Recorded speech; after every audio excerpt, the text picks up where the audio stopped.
Hand it over to Steve. Well, thanks everybody for coming. Before we get started, I would like to take the opportunity to thank Brady and Emma Kachuk. They're big impacts in our community and in our hockey team. And I'm open for questions. Steve, 2 months ago, at the end of the year, you said that the idea of trading Brady Kachuk was nonsense. What changed? A trade request changed. I think for me, I was always fully supportive and wanting to make it work long term.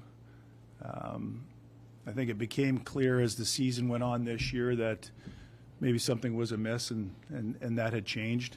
But up until that point, I would have loved to have seen it through with Brady. I believe we have a very good team, and we're moving in the right direction. You have to have people who want to be here, right? Yeah, and we do. Yeah, we do. And, I think those questions are for Brady. And, again, there was no animosity to this. This is part of the process. The player had no move clause, and we did what we needed to do in this transaction to give ourselves an opportunity to move forward with the group. And I have no intention of this group taking a step back. Go to Brent. Steve, did he tell you why there was a request? We had good discussions. I think that's probably better for Brady to answer. At the point in time when I was made aware that there was going to be a transaction, I engaged in a process to do what's best for the Ottawa Senators and try and find the best deal available for us. Just follow that up with, was it, I'm not going to extend 2 more years, or this is the end here, I would like out now? I would think that's a better question for Brady. I think it's only fair. From your perspective, like as a GM and a former player, I'm sure you're aware it's happened many times with star players in this organization. Why do you think it's happened like that so often? I'm not concerned. If you're alluding to the fact that you think people don't want to play in Ottawa, I don't think that's the case. I believe in this group that we have here. They're committed. This was a unique situation. I think clearly, as you see where he was transacted to, there's a connection there. And we did what we needed to do from our perspective.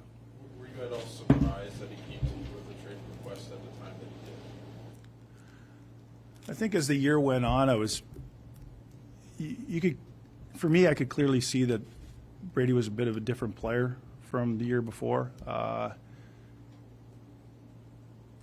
So probably not overly surprised at that point. Did I wish it was different and we could find a way to move forward? Of course. I mean, he's a good player, and but that wasn't the case, and we moved on. How do you feel maybe that affected the rest of the locker room, just in terms of the rumors, and maybe, like you said, he's a bit of a different player at the end of the year last season. How do you think it affected the room? I don't understand your Just question. in terms of, there's some reports that maybe some of the other players felt a certain way about his future in Ottawa. Did that have any effect on the team, just the rumors around him?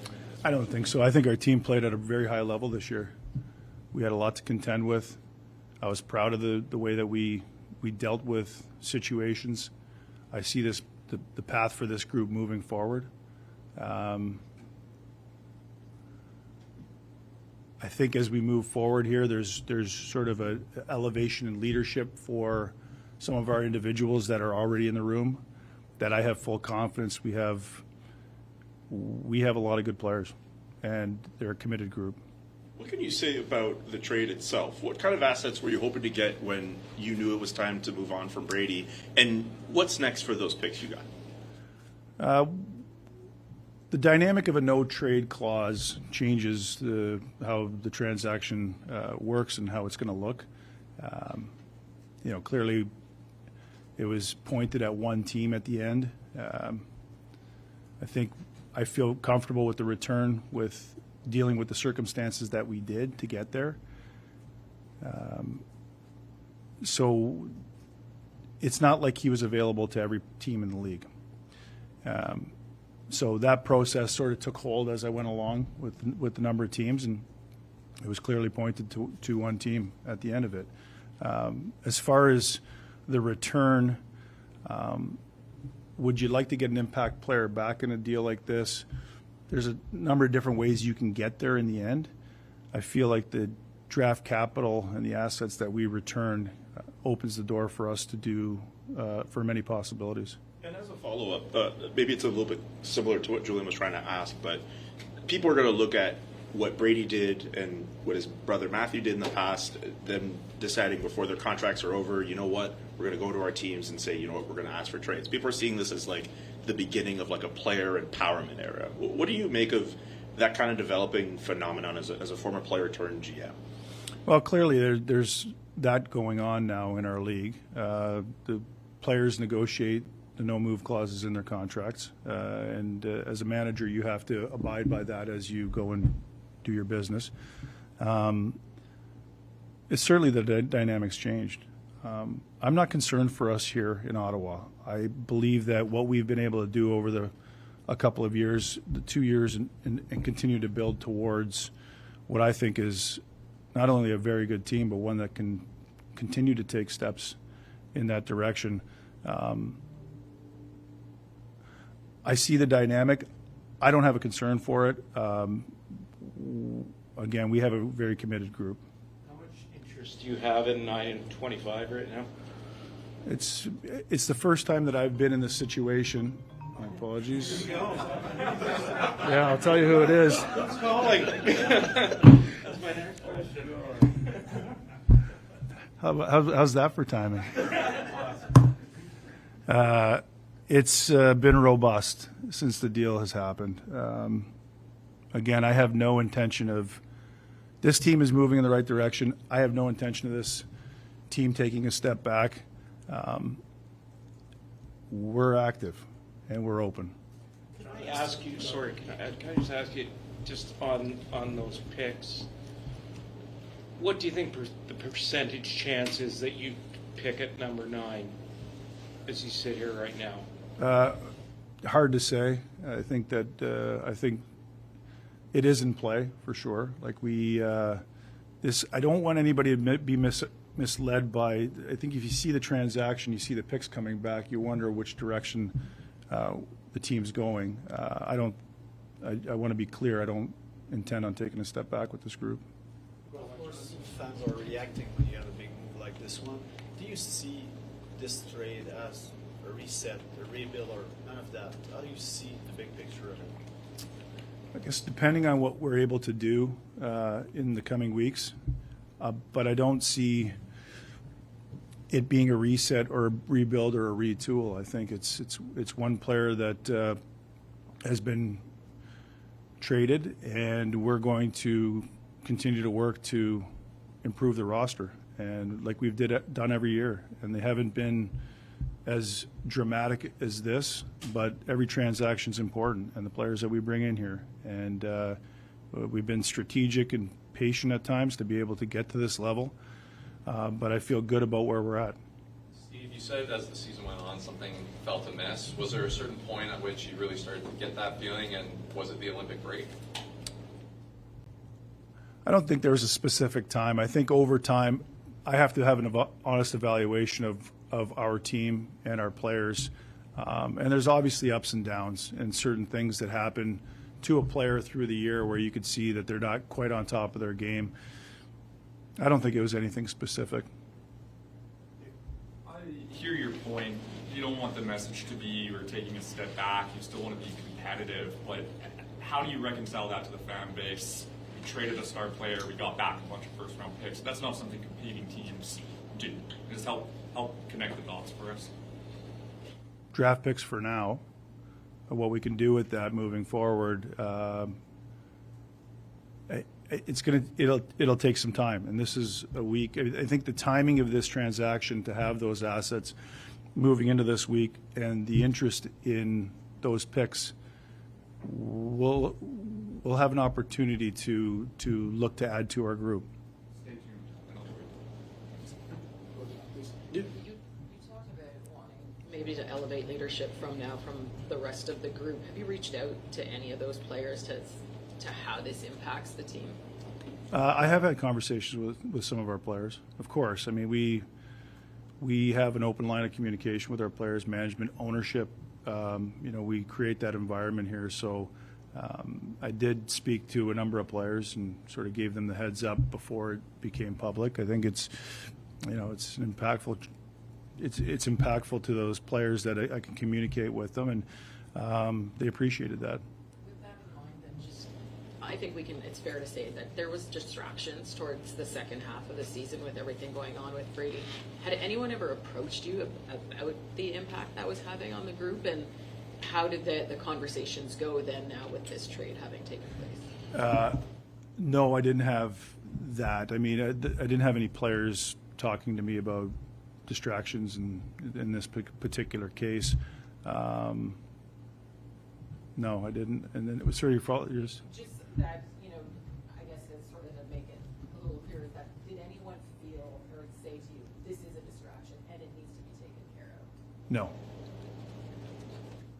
Go to Brent. Steve, in your press release, you mentioned trading Brady was the best for this team's long-term future. When you look at the 9th overall pick, is there a process where you may decide that keeping that pick or even possibly trading up to get a higher pick might be the best long-term value for what you want to do? I mean, yeah, potentially, but I wouldn't see that. I think with this pick, it's when you look at the transaction as a whole, dealing with the team that we were dealing with, there were some benefits to it. They're a very good team that Brady wanted to go to, and they had a down year. So the pick wasn't. It's a very good pick. It's a top 10 pick, and it holds value. My job now is to find out exactly what that value is, and how it fits into our team moving forward. Is there any interest in possibly moving up? Not at this point. Just quickly, I know it's June and not the start of the year. What will you do with the captaincy? How will you see that playing? Haven't really given it much thought. I think that's a discussion most definitely with Travis. But we have a number of players that could certainly fill that role. But when Brady Tkachuk was going through, I guess, the so-called distractions, whether it's the Olympic stuff or the podcast stuff, what was it like working with him through those situations? Or did he come to you to discuss any of that? What was that like? Like any player that, as the season goes on, there's always certain things that happen where we take great pride in an organization and being able to deal with those things, support it, communicate. There wasn't anything specific in that regard where I talked to Brady about that. I think more along the lines of, how can we support the player? There's certainly, with Brady in particular, a lot of things that were external, maybe some things that were out of his control. And I was trying to do what I could, and the organization was to be able to support it, and so he could be the best version of himself on the ice. When he came to you and said he wasn't going to re-sign, did he mention any of the storylines in the past year as reasons why he wanted to leave? I won't get into our private discussions. I don't think that's fair. The end result was that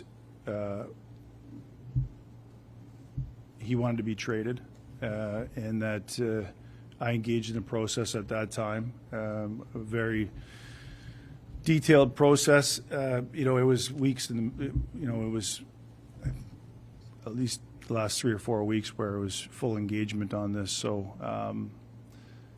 now we have the opportunity. We know what the asset base is coming back off of this transaction, and then we have some time prior to the draft with my staff to work on it. When did Brady ask for that trade? When was that discussion? Well, when the season ended, I didn't have the opportunity to have an exit meeting with Brady, and it was about a week and a half after that where I had a chance to sit down with him, and it was clear to me at that point in time. Yeah. Just curious about the conditions attached to the later pick. It was 2029 first. Top 10 protected.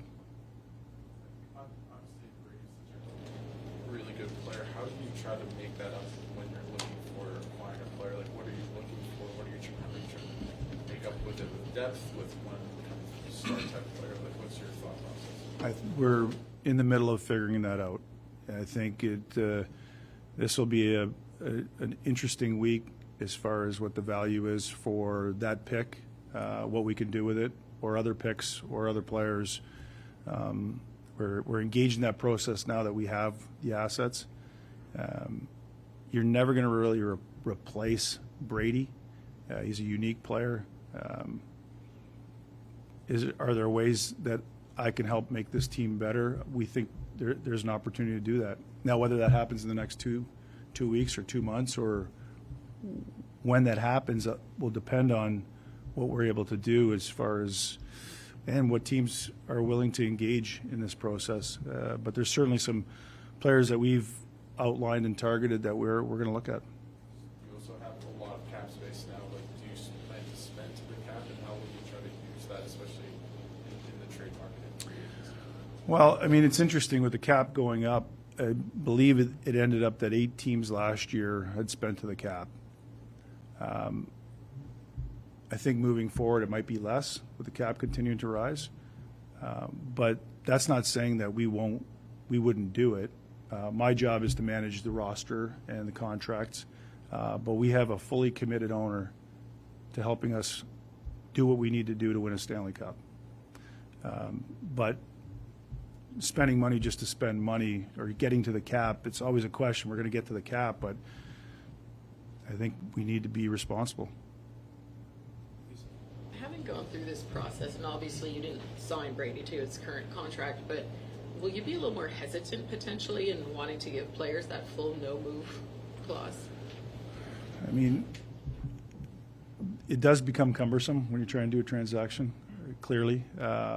But they seem to be negotiated in almost on most deals now. But it's part of a negotiation with a contract on if it's a limited no trade or a full no move.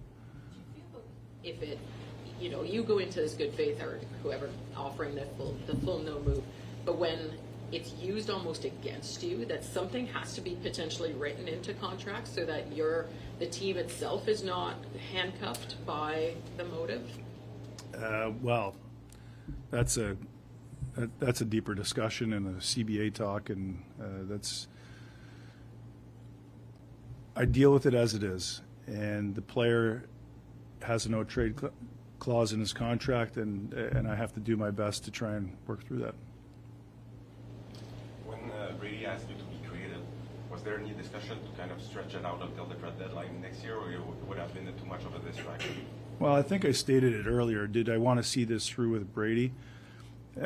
Yes, I did. I think that.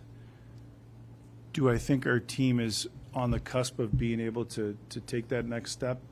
For sure. I mean, I do, but that wasn't the case. Clearly, the request was made, and I had to act accordingly. At the alumni golf tournament, Michael Hanlauer referred to the fact that free agency might not be an avenue for you guys to explore, and that the trade routes would be probably the ideal way to optimize your lineup. Now that you have $25 million in cap space following this trade, does that open up some avenues for you guys to explore and be a little bit more aggressive in free agency? Yes, it does. Yeah, I mean, it opens up a whole bunch of options for us. Just following up on Yannick's question, the top 10 protection, if the Panthers if it goes through and Florida is in the bottom 10, does that pick shift to the following year? Yes. Steve, do you have to take into consideration now signing up high-profile American players into a Canadian market? There seems to be maybe a notion amongst fan bases around the league that maybe Americans want to play in America. I don't think so. We have American players on our team, on our roster moving forward that are committed to Ottawa and love being part of the Ottawa Senators and living in our community. I think that this was a unique situation. I think there's obviously a clear path on why he wanted to play for the team that he's on now. So I wouldn't. Is it something to consider? Yeah, of course, but I don't think it's anything that would keep me away from trying to get a good player. Don't look at the passport. I look at what they can offer the Ottawa Senators.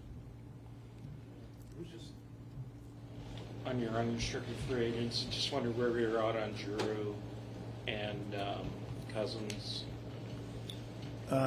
Discussions with all of them. I talked to G. I just talked to G, who's downstairs having a workout. So we'll sort through that. I think a lot of this has to come down to what if we do move on our assets and we're active in the market, what the return is, and then how do those players fit in.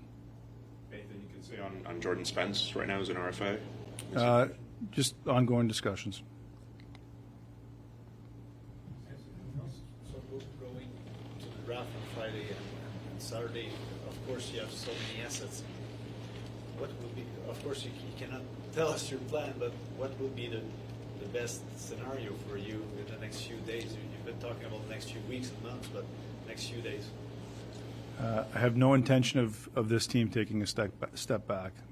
My intention is to be active in the market, continue to add to already a very strong group, a committed group, a team that continues to move in the right direction. We've made the playoffs in back-to-back years. Haven't had the result in the playoffs as of yet, but I think if you look at it honestly, teams like ours and the way they're constructed and the way they're built, we're giving ourselves a chance. And that playoff experience, and you look at the Stanley Cup champion Carolina Hurricanes and sort of their growth as a team and their identity and what they've done. I continue to believe in this group, in this core group of forwards or of players moving forward. Building off that, what would you say is the biggest lesson in terms of the way that they build their team that you gained from that experience playing against them in the playoffs? Well, they certainly played with an identity, and that became clear. I don't think that there was. I think other than one game for them, they were really on top of their game. Deserved Stanley Cup champs. Steve, you got a couple of players entering the final years of their deals, Drake Batherson, Arden Zoot, for example. Do you anticipate having preliminary discussions with those guys leading up to July 1st in terms of extension talks? Have those happened? Yes.